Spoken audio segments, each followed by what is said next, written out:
questions. First of all, can you tell us what kind of offseason you've had heading into this moment here? It's been a great offseason. I'm just getting better with my teammates. I'm just developing my game in all types of ways. So it's been great. What's the coaching message for this year? Spot the ball. We have any questions on the side? Right side, second row. Alex Byington on three. I know DJ's was limited this summer, but just what have you seen from him and his progress and development, and just how's he looking right now after kind of mostly sitting out this spring and summer? DJ is, he's a great player. DJ, he's developing every day as well, getting his body together. He's doing everything that he can to be able to be out there and help us win the team, be productive. Stay on the right side, front row. Hey, Caleb, this is Zach Sweet, Columbia, Missourian. I don't know if you're keeping tabs on Chris McClellan and what he did last year at Mizzou after transferring. You played alongside him in 2023. I just want to know, what is he like off the field, and what is your relationship with him still to this day, and what can Mizzou fans expect from him? Chris is a great player. He has a high motor. I wouldn't say we talk, but I mean we're not like the closest. But yeah, no, we was really cool when he was here. We get along very well. But you guys should be expecting a really high motor player and a great player. We'll go to the left side on the back row. Dan Peck, ESPN 106.7 in Auburn.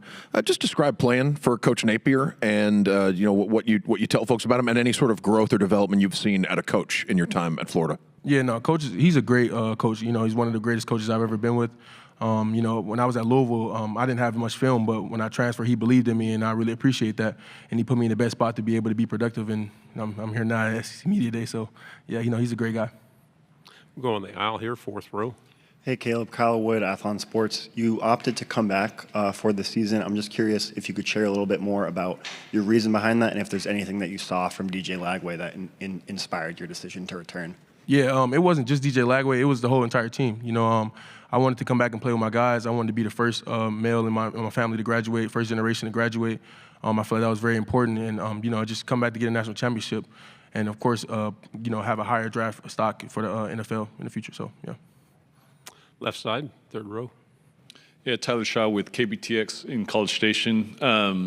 You talked about your decision coming back, but part of that, what kind of gives you optimism about this year's squad, this year's Florida Gators, that it's going to be better than last year? We work hard every day. I watch those guys work every single day. I watch how hard they work. I watch how much work they put in and day out. The extra time that they put in. And it's the little things too as well. So I feel like it's going to be a really great year for us. We'll go on the right side, second row. Was there a time last year that, whether it was before he got put in as a starter, but that you knew DJ was going to be everything he was built to be? Yeah, I used to watch his film in high school, man. He's a dude.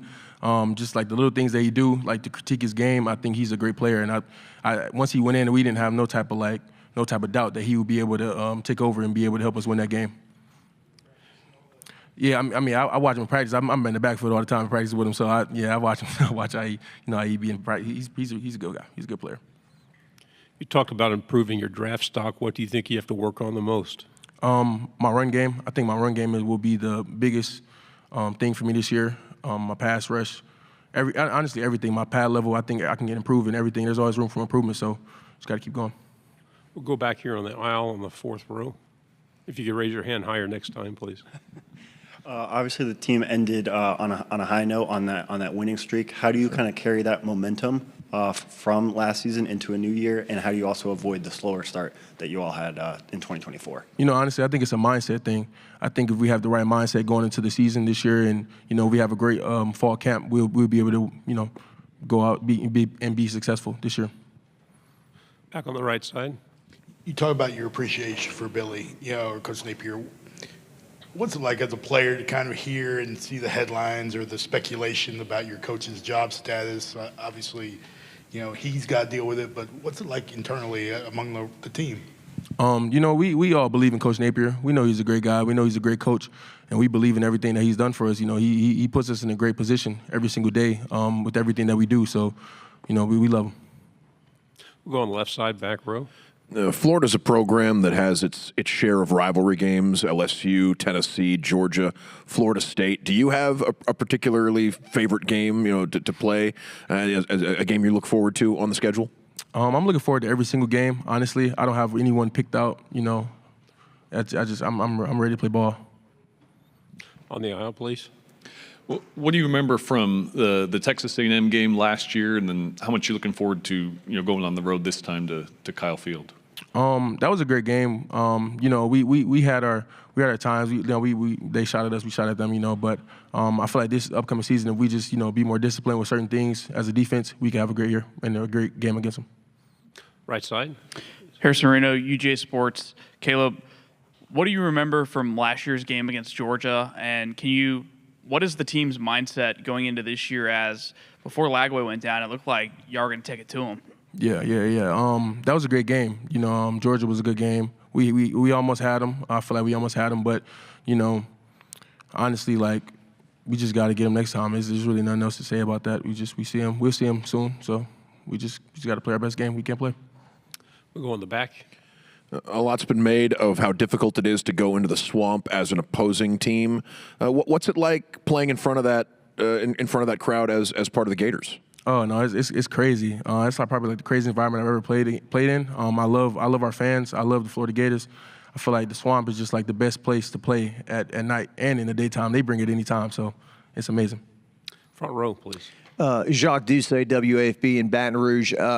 What role did the LSU game play in your late resurgence last year? What did that win mean for you guys moving forward? It was a really big win for us. We wanted to be able to prove to everybody that we can beat a top team, and they kind of thought we couldn't. So we had to prove to ourselves and everybody else that we can do it. Simple as that. What does it feel like when you're winning and the third quarter is over and they play the song? How does that feel? It's amazing. I look up every single time. I look in the sky. I just thank God that we're in the position that we're in. If we're winning or losing, that I'm just here, in a beautiful place around amazing people. So it's amazing. Do you sing along with it or not? I do all the time. All the time. Front row. Tell us about Jack Pyburn. What kind of guy is LSU getting in him? He looks like a superhero or something. Yeah, no, Jack Piper, he's a dude, man. He's one of my closest friends while he's at Florida. You guys are getting a high motor player. He loves to work. He works all the time. That's all he do. That's all he believe in. So you're getting a good guy. Right side. Harrison Reno again. I know you go against them every day. The offensive line returns, I believe it's 4 out of 5 starters. Yeah. What makes that group so challenging, not only in practice but in games from your perspective? They play together so well. Even in practice, I would speak for practice because I really don't. In the game we're kind of locked in. But in practice, they're connected. They're one. They got a saying 5 equals 1, and they're one. They play together. They understand each other. They know each other like the back of their hand. So that's a great group of guys right there. A lot of great Gators have come through there. They might still be hanging around the program. Are there any that have helped you or that you've gotten to know? Yeah. B Spikes, he's one of the coolest old heads I've ever run into. He loves the Florida Gators, and he reminds me every day while I'm here and what I'm doing it for. So yeah, good guy. Okay, our final question over here on the left. Yes, sir. Just one ask about TJ Searcy, a former teammate that transferred out. What kind of a teammate was he, and what is he like as a player? Yeah, no, TJ's a great guy. Like I said about Jack, he loves to work. He goes at it every day. He attacks it every day. He loves the game. So you guys are getting a great guy. Caleb, thank you very much. Good Of course, job. thank you.